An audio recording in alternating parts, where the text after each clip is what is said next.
नमस्कार दोस्तों, स्वागत है आप सभी का लक्ष्य परिवार के इस ऑनलाइन प्लेटफॉर्म पर। और मेरे प्यारे दोस्तों, मैं आपका दोस्त अनिल चौधरी आ चुका हूं आपके सामने एक बहुत प्यारा सा सेशन लेकर के। आज का जो हमारा प्यारा सा सेशन होगा, जो हमने कल पढ़ा था त्रिभुजों की सर्वांग समता, आज हम उससे जस्ट आगे पढ़ेंगे त्रिभुजों की समरूपता। मेरे भाइयों, बहुत बेसिक से पढ़ रहे हैं, बहुत शानदार तरीके से पढ़ रहे हैं। जो भी साथी एलडीसी भर्ती परीक्षा की तैयारी कर रहे हैं या फिर एलडीसी के साथ साथ और भी कोई कंपटीशन एग्जाम्स दे रहे हैं ना, उन सभी के लिए ये सेशन बहुत ज्यादा महत्वपूर्ण हो जाता है। तो मेरे सभी प्यारे भाइयों से निवेदन कि सेशन को अंत तक आप देखना। और जैसा कि आपको पता है, अगर ये सेशन आपको अच्छा लगता है, आपको लगता है कि मैं आप लोगों के लिए बहुत अच्छा कार्य कर रहा हूं, मेरे भाइयों, आप कमेंट में जरूर बताना, ठीक है। और ये कक्षा रेगुलर आपके सामने आती रहेगी। डेली ये कक्षा शाम को इसी समय आएगी, शाम को 6 बजे ये कक्षा अपडेट हो जाती है, ठीक है ना। तो ये आप लोगों को ध्यान रखना है। चलो भाइयों, आज के सेशन को मैं शुरू करता हूं। सबसे पहले मैं बता देता हूं आपको कुछ महत्वपूर्ण बातें। तो जरा आप ध्यान से समझेंगे कि देखो, लक्ष्य क्लासेज की जो भी पुस्तक हैं, जैसे ध्यान से समझ है ना, अगर आप मैथमेटिक्स की प्रैक्टिस के लिए किसी भी प्रकार की पुस्तक के बारे में सोच रहे हैं, तो ये वाली बुक आपके लिए बहुत ज्यादा महत्वपूर्ण हो जाती है। यहां से आपको क्या मिलने वाला है? एक ऐसी पुस्तक जिसके अंदर कंप्लीट थ्योरी है, ठीक है ना। यहाँ पढ़ा तो मैं रहा हूं, लेकिन प्रैक्टिस भी करनी है। इस बुक के अंदर आप लोगों के लिए एमसीक्यूज भी है।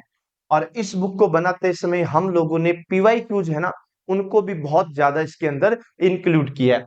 साथ ही साथ में मैथमेटिक्स का लाइफ रूम क्लासरूम बैच मात्र 499 रुपए में है। कोई भाई गणित में बहुत ज्यादा कमजोर है, अगर वो चाहता है कि गणित वो बहुत अच्छे से कवर करे, तो जो मैं ऑफलाइन में पढ़ा रहा हूँ ऑफलाइन वाले भाइयों को, वो कक्षा आप लोगों को एप्लीकेशन के ऊपर लाइव मिल जाएगी। तो वहां से आप वो कक्षा भी देख सकते हैं। साथ ही साथ में सभी नोट्स भी आप लोगों को मिल जाएंगे और यहाँ मॉडल पेपर भी मिल जाएंगे। अभी आपके पास इतना समय है कि आप मॉडल पेपर जो है उसको भी साथ के साथ कवर करते रहें। 6666 वाली जो बुक है प्रैक्टिस बुक, वो भी साथ के साथ कवर करते रहें। तो मेरे भाइयों, आज के सेशन को शुरू कर रहा हूं, जरा ध्यान से समझेंगे, बहुत अच्छे तरीके से देखो। हम लोग जो पढ़ रहे थे ना, वो हमारा टॉपिक चलते चलते हम लोग पहुंच गए त्रिभुज के ऊपर, ठीक है। और त्रिभुज के अंदर भी हम लोगों ने क्या पढ़ा था, तो मैं आपको सभी को बता देता हूं कि त्रिभुज के अंदर हम लोगों ने पढ़ा था जो पिछली हमारी कक्षा हुई थी, उस हमारी पिछली कक्षा के अंदर हम लोगों ने त्रिभुज के अंदर पढ़ा था सर्वांग समता को, है ना। हमने त्रिभुज के अंदर किसको पढ़ा था? हमने पढ़ा था मेरे भाइयों सर्वांग समता को, है ना। लेकिन आज वाली जो कक्षा है ना, इसके अंदर हम लोग सर्वांग समता को नहीं पढ़ रहे हैं। आज वाली कक्षा के अंदर हम लोग जो पढ़ेंगे ना, वो समरूपता को पढ़ेंगे, ठीक है ना। समरूपता का मतलब होता है सिमिलरिटी, यानी कुछ चीजें जो होती हैं वो समान होती है, रूप में समान, है ना। समरूपता की अगर मैं बात करूं ना, तो ये होता है बच्चों रूप में समान होना। तो जहां पर रूप में समान होने की बात आएगी ना, वो समरूपता की बात होगी। देखो, जब आप एनसीईआरटी पढ़ते हो ना, तो मैं आप लोगों को बता देता हूं मेरे भाइयों कि एनसीईआरटी के अंदर इसका जिक्र है। एनसीईआरटी के अंदर अगर आप पढ़ोगे ना, तो मेरी बात सुनना, सर्वांग समता को जब पढ़ोगे, तो सर्वांग समता तो मेरे भाइयों आपको मिलेगी क्लास 9th के अंदर, है ना। सर्वांग समता तो आपको मिलेगी क्लास 9th के अंदर। और ये जो समरूपता है ना, समरूपता, ये समरूपता मिलेगी मेरे भाइयों आप लोगों को क्लास 10th के अंदर। ये आपको ध्यान रखना है, इतना सा। अब देखो, आज हम जो पढ़ने वाले हैं ना, वो पढ़ने वाले मेरे भाइयों किसके बारे में? समरूपता के बारे में। लेकिन कल हमने जो डिस्कस किया उसको मैं एक बार फिर से आप लोगों के सामने दोहरा देता हूं। और डिस्कस में आप लोगों के सामने क्या दोहराऊंगा, जरा ध्यान से समझना। कल हम लोगों ने सर्वांग समता के बारे में, है ना, सर्वांग समता के बारे में कुछ रूल पढ़े थे।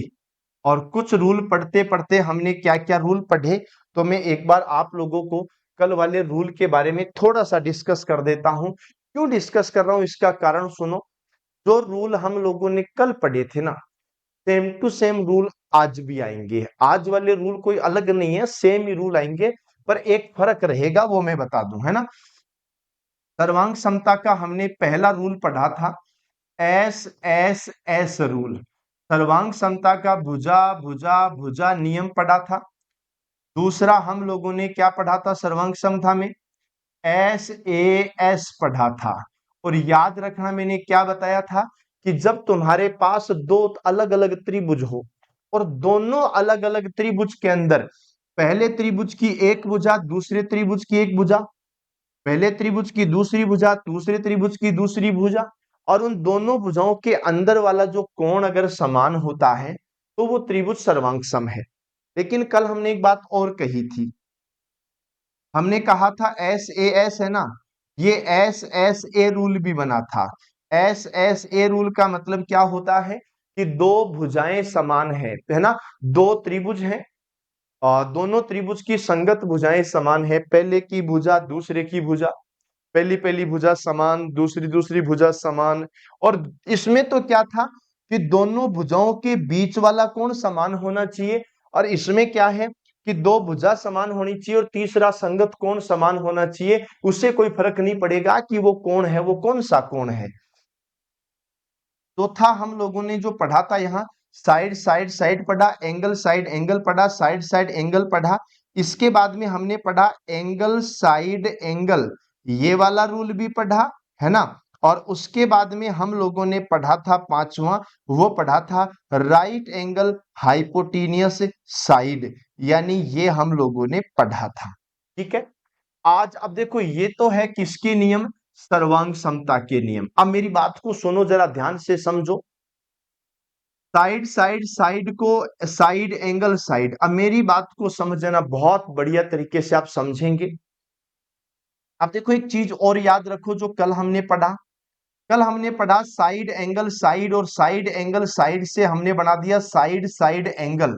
हमने कहा कि दो भुजाएं, दो संगत भुजाएं, दो संगत, दो संगत भुजाएं समान है, दो संगत भुजाएं समान है। ये तो हमने पहली बात पढ़ी थी, चलो ठीक है मान गए, दो संगत भुजाएं समान है। अब यहां एक बात पढ़ी थी, उनके बीच वाला कोण, है ना, याद रखना उनके बीच वाला कोण, उनके बीच वाला कोण अगर समान है, बीच वाला कोण अगर समान है तो भी वो सर्वांग सम हो जाएंगे, है ना। या फिर अन्य संगत कोण, अन्य संगत कोण, या फिर अन्य संगत कोण है, वो अन्य संगत कोण अगर समान है, अन्य संगत कोण समान है तो भी सर्वांग सम हो जाएंगे। क्योंकि देखो मैंने क्या कहा, एस ए एस दो भुजाओं के बीच वाला कोण, एस एस ए भुजा भुजा के बाद वाला कोण, तो अन्य संगत कोण समान होगा तो भी समान तो भी सर्वांग सम हो जाएगा। यहां हमने ये बातें कर ही ली थी। आज हम जो बात करने वाले हैं ना, वो थोड़ा सा आप लोगों को ध्यान रखना पड़ेगा इस वाले नियम को लेकर के, कि ये वाला नियम हमारे समरूपता के अंदर क्या कहता है। सर्वांग समता की बात तो हम लोगों ने कर ली थी, पर ये नियम हमें समरूपता के अंदर क्या क्या बातें कहता है उसके बारे में हम लोग जरा छोटी छोटी बातें सोचेंगे। आप लोग भी सोचना बड़े अच्छे तरीके से, देखो मेरी बात को सुनो। सबसे पहली चीज हम लोग बात कर रहे हैं समरूपता की। समरूपता को मैं ऐसे लिख सकता हूं क्या, रूप में समान होना। क्या लिखूंगा मैं, रूप में समान होना, रूप में समान होना। जैसे अब मेरी बात को सुनना, यहां पर देखो मैं आपको छोटी छोटी चीजें और बताता हूं। मैं यहां इधर सर्वांग समता भी लिखूंगा, कुछ साथ के साथ में तुलना भी हो जाएगी, सर्वांग समता। और इधर मैं लिख रहा हूं मेरे भाइयों समरूपता, समरूपता, है ना। ये लो अब मेरी बात को समझना, इनके अंदर जब हम लोग तुलना करते हैं कंपैरिजन करते हैं ना, तो आपको कुछ चीजों का पता लगेगा। आपको याद हो तो कल मैंने क्या बात करी थी, मैंने क्या बात की थी कि समान त्रिज्या के वृत्त, समान त्रिज्या के जो वृत्त होते हैं, वो सब के सब सर्वांग सम होते हैं। समान त्रिज्या के वृत्त होने चाहिए। अगर पहले की त्रिज्या 5 सेंटीमीटर है तो दूसरे की भी 5 ही होनी चाहिए। पहले की त्रिज्या 8 सेंटीमीटर है तो दूसरे की भी 8 ही होनी चाहिए। इसके अंदर कोई फर्क नहीं चलेगा बाबू भैया।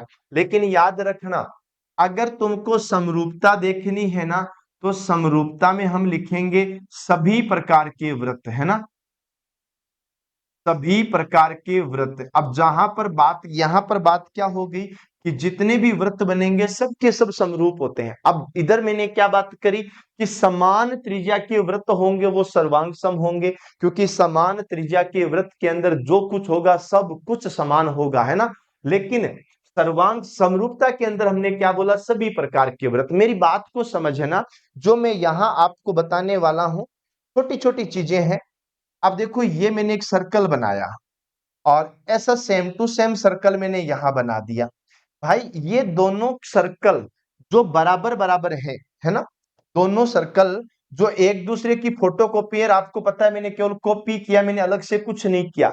ये दोनों आपस में समान है। लेकिन मेरे भाइयों, मैं आपको एक बात बताता हूं, मेरी बात को सुनो। इन दोनों की त्रिज्याएं समान है, पर इधर की बात समझना। इधर मैं एक काम करता हूं, इधर मैं इसको बड़ा कर देता हूं, ये लो, ए छोटा है, ए बड़ा है।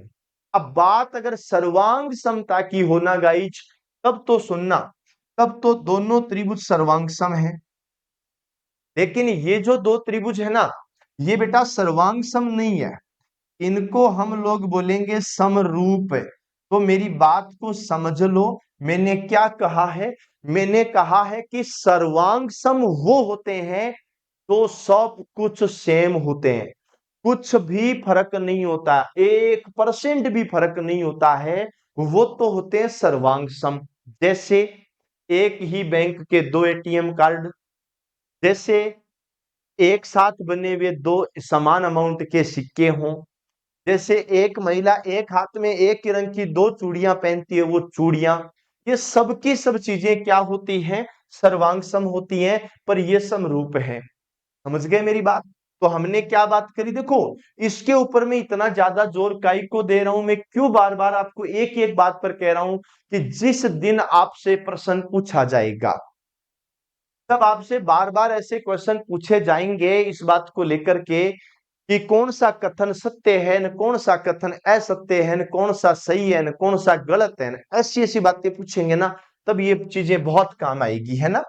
उसके बाद में मैं आपसे एक बात और करता हूं, समान भुजा का, समान भुजा का वर्ग, समान भुजा का जो वर्ग है वो सर्वांग सम होता है। ये ध्यान रखना, सर्वांग सम, समान भुजा का जो वर्ग होता है ना बच्चों, वो सर्वांग सम होता है। ये बात आपको ध्यान रखनी है। पर दूसरी चीज और याद रख लेना, इधर मैं क्या याद रखूंगा, सभी प्रकार की, सभी प्रकार के वर्ग, सभी प्रकार के वर्ग जो होते हैं ना, वो समरूप होते हैं। मतलब आप लोग ये बात तो समझ ही गए होंगे कि मैं आपको क्या कहना चाह रहा हूं। मैं आपको ये कहना चाह रहा हूं कि दो त्रिभुज, सॉरी दो वर्ग जिनकी भुजा समान है, समान भुजा वाले वर्ग जो होते हैं ना, वो सर्वांग सम होते हैं। ये आपको ध्यान रखना है। लेकिन जब बात समरूपता की आती है ना, तो सभी प्रकार के वर्ग जो होते हैं ना, वो समरूप हो जाते हैं। इधर सुनो, यहां पर याद रखना, समबाहु, वे समबाहु, वे समबाहु, वे समबाहु त्रिभुज, वे समबाहु त्रिभुज जिनकी, जिनकी भुजाएं समान है, जिनकी, जिनके, ऐसे मान लो, जिनके क्षेत्रफल समान है, जिनके क्षेत्रफल समान है, ये लो, जिनके क्षेत्रफल समान है। मैंने क्या बोला, है ना, इधर भी बता देता हूं।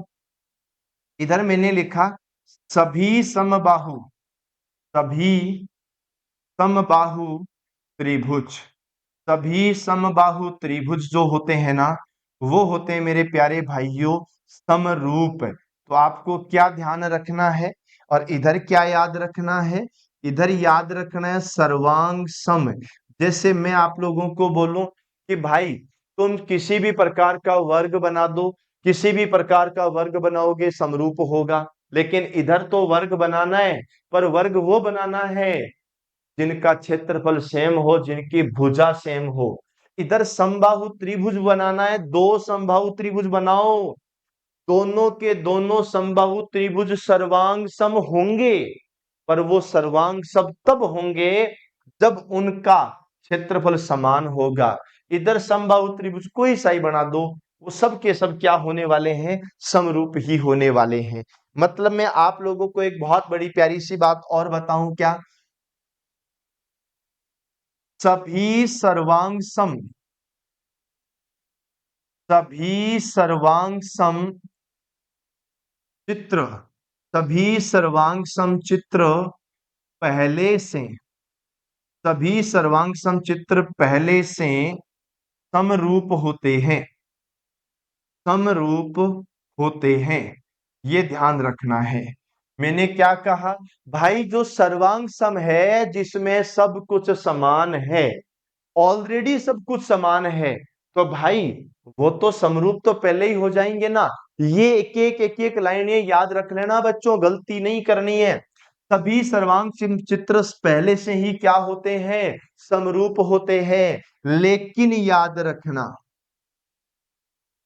लेकिन समरूप, लेकिन समरूप चित्र, लेकिन समरूप चित्र सर्वांग सम हो, समरूप चित्र सर्वांग सम हो ऐसा जरूरी नहीं है।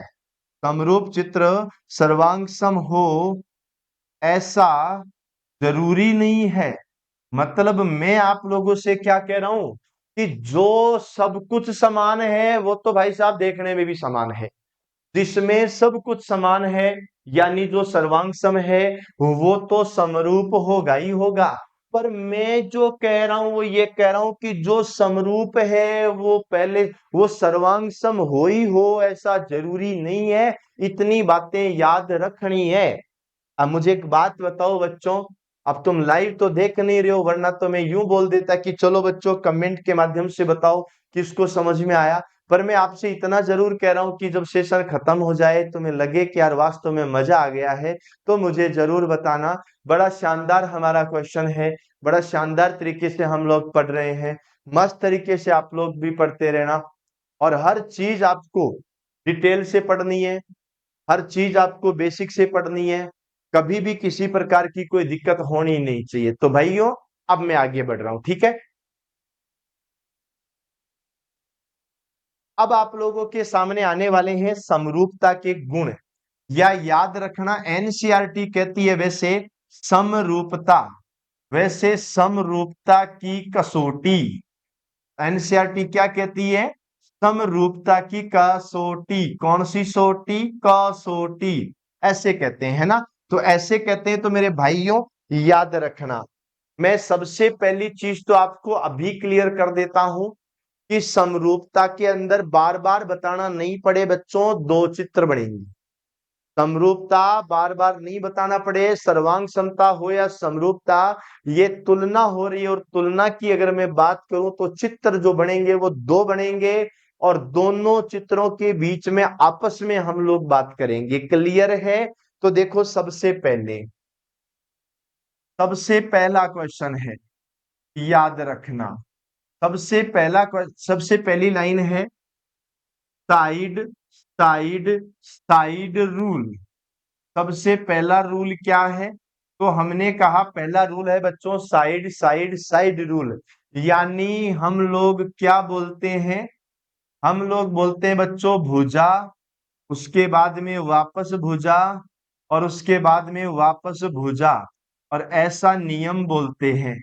तो याद रखना भाई, बड़ा प्यारा सा हमारा नियम होगा, बड़े शानदार सी बातें होगी, तुम आराम से पढ़ना। देखो मैं क्या कह रहा हूं, देखो दो त्रिभुज आपको लेने हैं, कोई भी दो त्रिभुज लेना।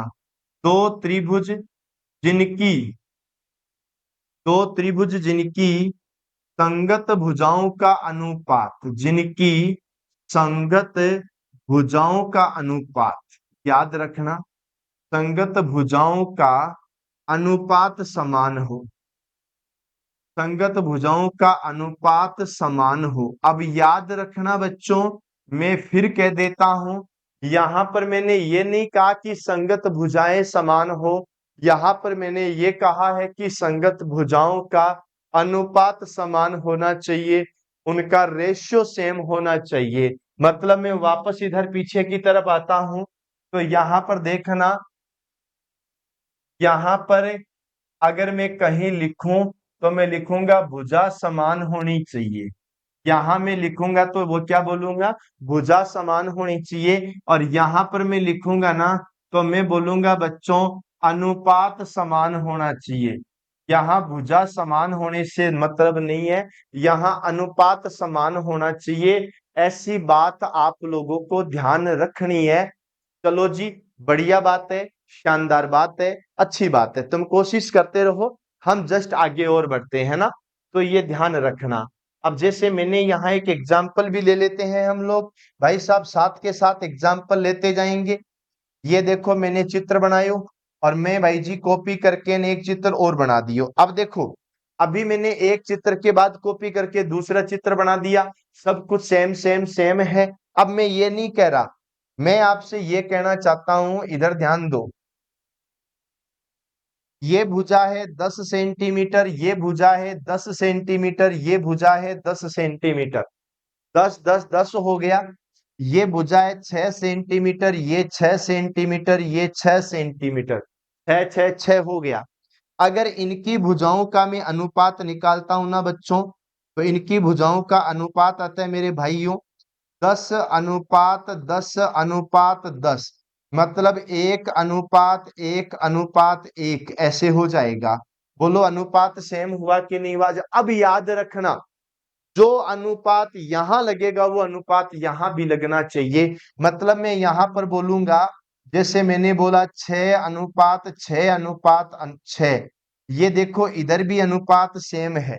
मतलब मेरी बात को सुनो, इनका अनुपात और इनका अनुपात, ये अनुपात सेम है। हमने कहा कि भुजा सेम हो बाबू भैया, जरूरी नहीं है, पर हमने ये कहा कि भुजा समान हो जरूरी नहीं है, पर बच्चों अनुपात समान होना चाहिए।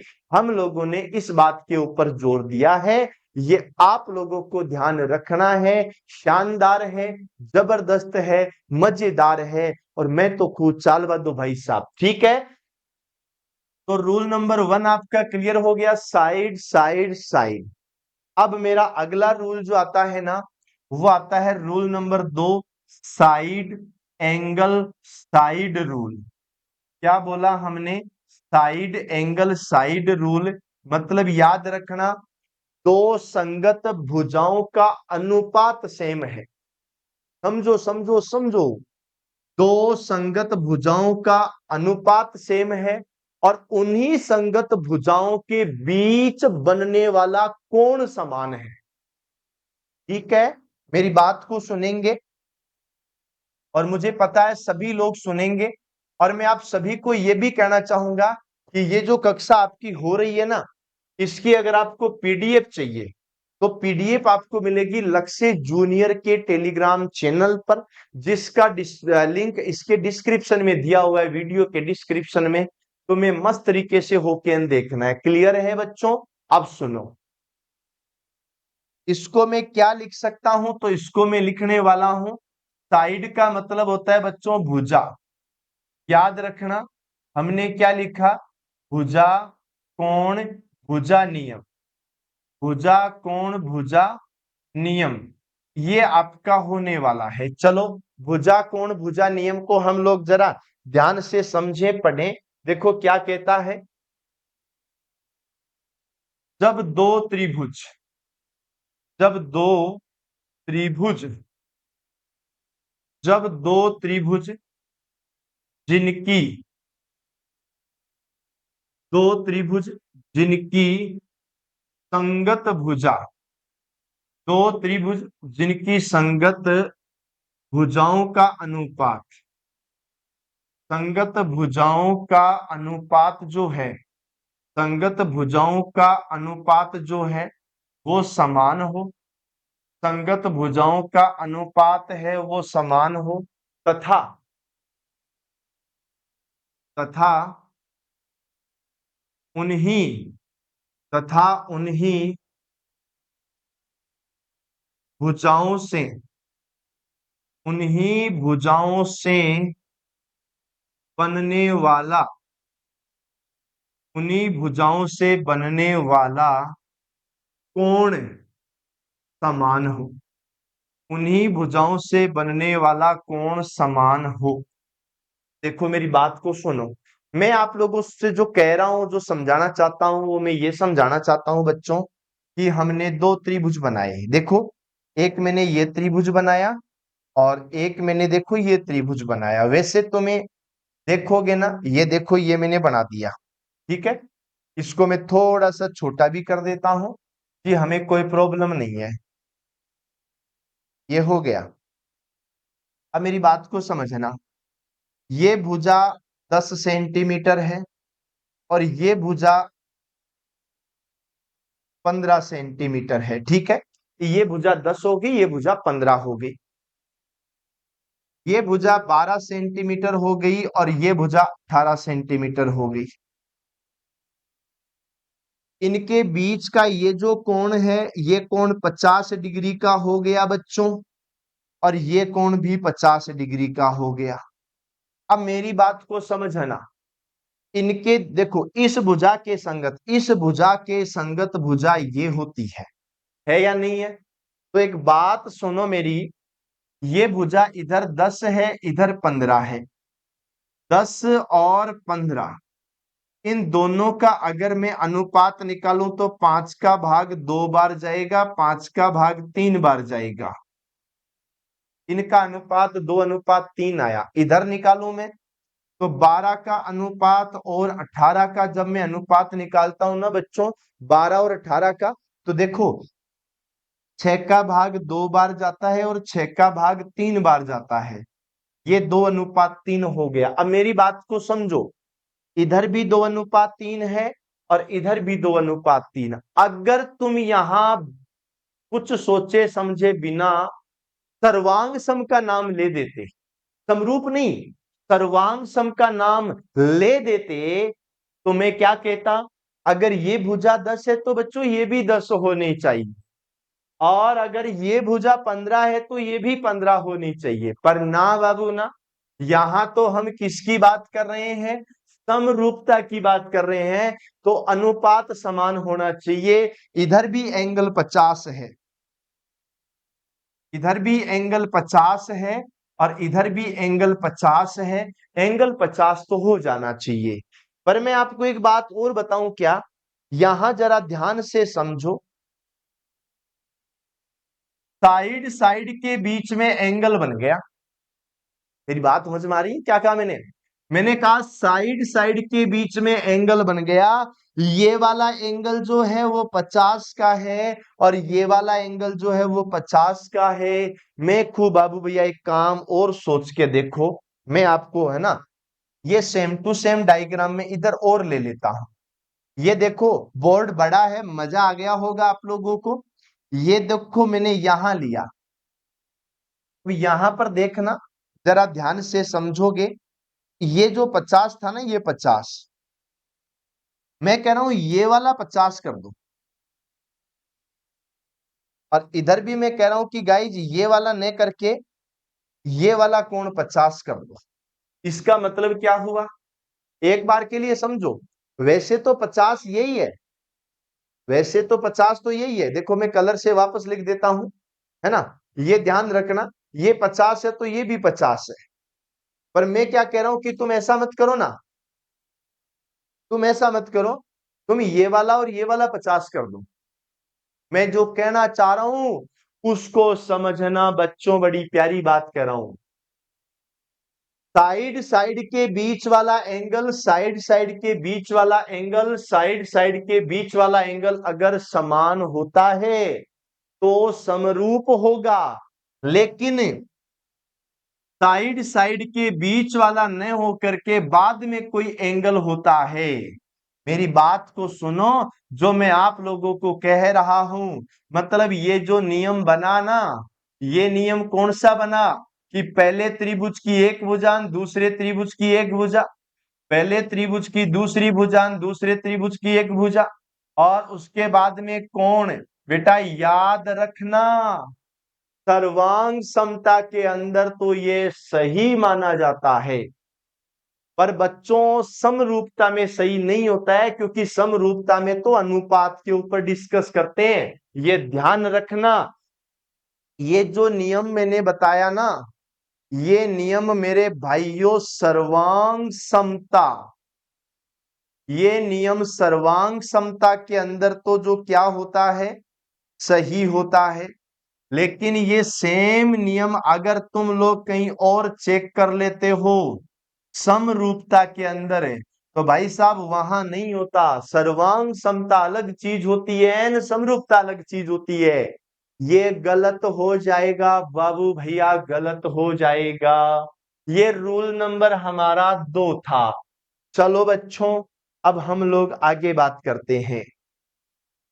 हम चलते हैं रूल नंबर 3 पर। Angle side angle. Angle side angle क्या कहता है? दो कोण समान हो और उनके बीच में एक भुजा हो, है ना। तो मेरी बात को सुनो, याद रखना, दो त्रिभुज, दो त्रिभुज जिनके, दो त्रिभुज जिनके दो संगत कोण, दो त्रिभुज जिनके दो संगत कोण समान हो, दो त्रिभुज जिनके दो संगत कोण समान हो, तथा उन कोणों के बीच, तथा उन कोणों के बीच, उन कोणों के बीच वाली, उन कोणों के बीच वाली संगत भुजा, कोरेस्पोंडिंग साइड, संगत भुजा भी समान हो, संगत भुजा भी समान हो। ये लो बच्चों, मैंने क्या कहा आप लोगों से? मैंने ये कहा है कि आपको क्या करना है, दो संगत कोण समान करने हैं। दो संगत कोण समान करने के बाद उन दोनों कोणों के बीच में एक भुजा आती है, उस भुजा को भी आपको समान करना है। यानी इतना सा याद रखना, ये हम लोगों ने दो चित्र बनाए हैं। मैं आपसे ये कहना चाहता हूं कि देखो ये दो त्रिभुज आपने बना दिए। अगर ये वाला कोण 60 डिग्री है गाइज, तो ये वाला भी 60 ही होना चाहिए। कोण समान होना चाहिए, भुजा तो अनुपात में समान होगी तो भी चलेगी, पर मेन बात यह है कि जो कोण होता है ना, वो समान होना चाहिए। यहां पर 50 डिग्री हो और यहां पर भी 50 डिग्री हो, कोण समान है। ये देखो, ये वाली भुजा और ये वाली भुजा, ये दोनों समान है। यहां पर अनुपात, अब देखो यहां पर जो भुजा है वो समान है। ये लो, ये आपको याद रखना है, यहां भुजा क्या है, समान है। अब मेरी बात सुनो, कई भाई ये समझेंगे कि सर आपने कहा भुजा समान नहीं होनी चाहिए, अनुपात समान होगा तो चलेगा। अरे मैं कह रहा हूं बावड़ों, कहना तो सही है, पर भुजा अनुपात निकालने के लिए दो चाहिए, एक भुजा से काम नहीं चलेगा। एक भुजा समान उससे काम नहीं चलेगा, अनुपात के लिए भुजा अपन को दो चाहिए, तो भुजा तो यहाँ एक ही है। ये ध्यान रखना, ये रूल नंबर हमारा 3 था। अब हम चलते हैं बच्चों हमारे रूल नंबर 4 में। 4 नंबर रूल है RHS। इसको मैं क्या बोलता हूं? इसको मैं बोलता हूं राइट एंगल। राइट एंगल का मतलब होता है समकोण। हाइपोटेनियस का मतलब होता है कर्ण, और साइड का मतलब होता है भुजा। मैंने क्या बात बोली? मैंने बोला समकोण कर्ण भुजा नियम, right angle hypotenuse side rule.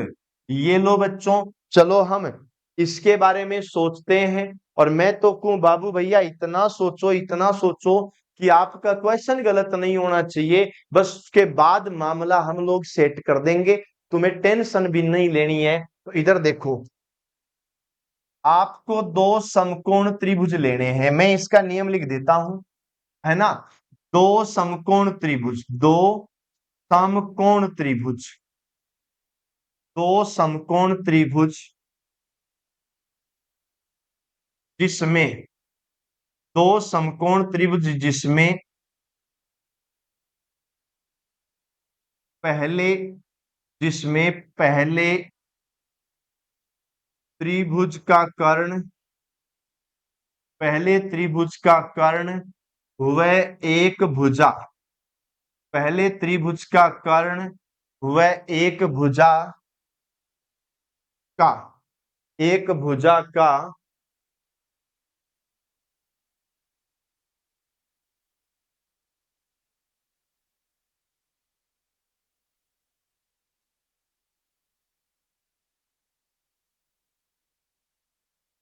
हमने क्या बात बोली?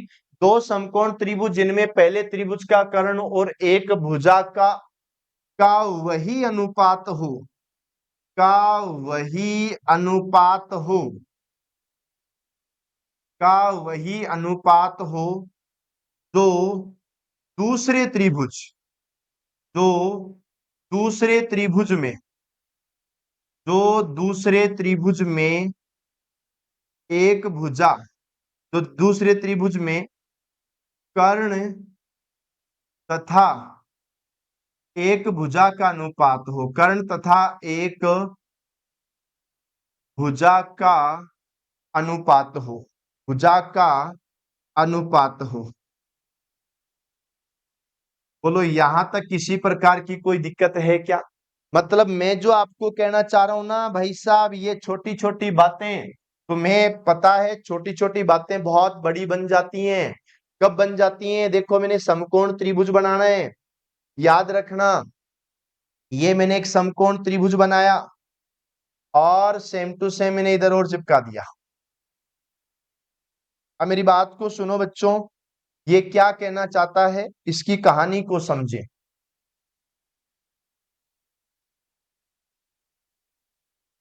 मैं ये कहना चाहता हूं, अगर ये भुजा 6 है, ये भुजा 8 है, और ये भुजा 10 है, और अगर ये भुजा 3 है, ये भुजा 4 है, ये भुजा 5 है, और हमारा जो त्रिभुज है ना, उस त्रिभुज का नाम है समकोण त्रिभुज।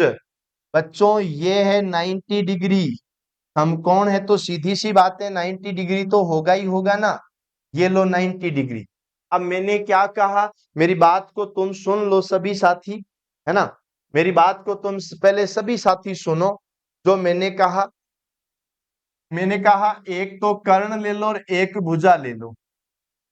इसका कर्ण बच्चों 8 है, सॉरी, इसका कर्ण बच्चों 10 है, इसका कर्ण 10 है और भुजा 8 है। अब सुनना, इसका कर्ण 5 और भुजा 4 है, इसका कर्ण 5 और भुजा 4 है। 2 से कटा 5 बार, 2 से कटा 4 बार, 5:4। और ये भी तो 5:4 है ना। तो बस यही तो हम लोगों ने पूछा था, हमने यही तो कहा था कि इनका अनुपात समान होना चाहिए और एक 90 डिग्री का कोण बन जाना चाहिए। बस इतना ध्यान रखना है, इसके अलावा हमें और कुछ भी नहीं करना है। मैं तो कहूं भाई जी, इतनी शक्ति हमें दे निदाता, मन का विश्वास कमजोर होना। बस ऐसे प्यारी प्यारी बातें हमको पढ़नी है। ये हमारे समरूपता के नियम थे। अब देखो, कुछ नियम में आप लोगों को और बता देता हूं, आप जरा ध्यान से समझो। सबसे ज्यादा पूछा जाने वाला प्रश्न, देखो यहां पर मैंने एक त्रिभुज बनाया है और ये त्रिभुज बहुत प्यारा त्रिभुज है। ए यहां तक लिया, ये यहां तक लिया और ये यहां तक लिया। अब देखो ध्यान से समझो,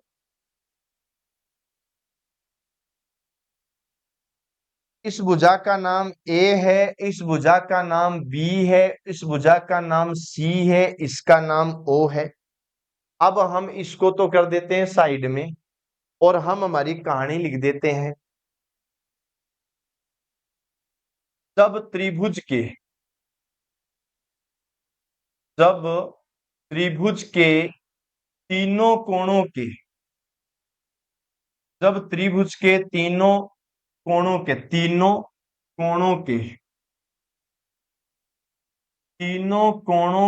अर्धक तीनों कोणों के अर्धक किसी बिंदु किसी बिंदु ओ पर काटते हैं, किसी बिंदु ओ पर काटते हैं। और मैं कहता हूं भाई साहब, हमारे इसमें सबसे ज्यादा पूछा जाने वाला यही प्रश्न है। ऐसी बात नहीं है कि हम लोग प्रश्न नहीं करेंगे, हम लोग बहुत प्रश्न करेंगे। पर आज जैसे थ्योरी खत्म हो जाए तो कल से प्रश्न ही प्रश्न चलने हैं। देखो, अगर तुमको कोई पूछे, रास्ते में मिले एंगल ए ओ सी, आपको कोई बोले कि सर एंगल ए ओ सी का मान बताओगे क्या, तो मैं बोलूंगा ए ओ सी का मान पूछा, ओहो, तो तुम एक काम करना बच्चों, तुम ये काम करना कि एंगल एंगल बी जहां बनता है ना, एंगल बी जहां बनता है, एक काम करना, 90 डिग्री लिखना प्लस एंगल बी जो है ना उसका आधा उसमें जोड़ देना। अगर तुमको ये वाला कोण पूछे ना तो बी का आधा और 90 जोड़ देना है ना। अगर तुमको कोई पूछे बच्चों ए ओ सी के बारे में तो बताना 90 डिग्री, है ना, ए ओ सी, सॉरी माफ कीजिएगा, यहाँ ए ओ बी पूछा है ना, ए ओ बी पूछा है, तो ए ओ बी पूछा है तो यहाँ सी लगाना पड़ेगा। ये देखो ए ओ बी, आपको ये वाला कोण पूछा है, देखो ये कोण पूछा है ना तो इसका आधा यूज होगा, है ना। तो याद रखना ए ओ बी में सी का आधा, ए ओ सी में एंगल बी का आधा प्लस 90 डिग्री होगा। और याद रखना एंगल सी ओ बी पूछे, एंगल सी ओ बी पूछे ना तो बेटा क्या लिखना है, 90 डिग्री प्लस एंगल ए का आधा आपको लिखना है। अपना काम तो इतना सा हो जाएगा, ये आपको ध्यान रखना है। और इसके अलावा मेरे भाइयों, मैं आप लोगों से इतना सा और बता देता हूं कि अगर आप एलडीसी की तैयारी कर रहे हो और एलडीसी की तैयारी आने वाले समय में सीईटी की तैयारी भी कर रहे हो, तो मैं आप सभी को बताना चाहूंगा कि आप लक्ष्य क्लासेज उदयपुर का व्हाट्सएप चैनल ज्वाइन कर लीजिएगा, टेलीग्राम चैनल ज्वाइन कर लीजिएगा, क्योंकि इसके अंदर आपके लिए अति महत्वपूर्ण जानकारियां आप लोगों तक आती रहेगी। तो मैं सभी साथियों से कहूंगा कि जरा ध्यान से देखिए, अभी होली ऑफर चल रहा है और आपके इस होली ऑफर पर सभी कोर्स, हालांकि 3 मार्च तक ये वैलिड है, बीएसटीसी पीटीटी वनपाल और हाईकोर्ट के मात्र 1499 रुपए में ऑनलाइन कोर्स और नोट्स दोनों मिलेंगे आपको। सभी प्रकार के टेस्ट सीरीज मात्र 99 रुपए में है। और याद रखना वीडियो और कांस्टेबल का कोर्स मात्र 1499 रुपए में। और मैं सभी को बड़ी प्यारी बात बता दूं, एलडीसी भर्ती परीक्षा के लिए नया ऑफलाइन बैच जो शुरू हो रहा है वो 9 मार्च को शुरू हो रहा है। और 9 मार्च को जो बैच शुरू होने वाला है ना, याद रखना सुबह 10 बजे से, और उसमें 30% का डिस्काउंट भी है। तो प्यारे साथियों, कैसा लगा सेशन कमेंट से जरूर बताना। कल शाम को 6 बजे फिर हमारा सेशन आएगा, है ना, और होली और धुलंडी को भी सेशन आएगा। तो तुम मस्त रहना, बढ़िया तरीके से पढ़ना। आज के लिए इतना ही, मिलूंगा फिर से एक नए सेशन के साथ। तब तक के लिए सभी को ऑल द बेस्ट, सभी को राम राम, नमस्कार, जय हिंद, जय भारत, जय जोहार।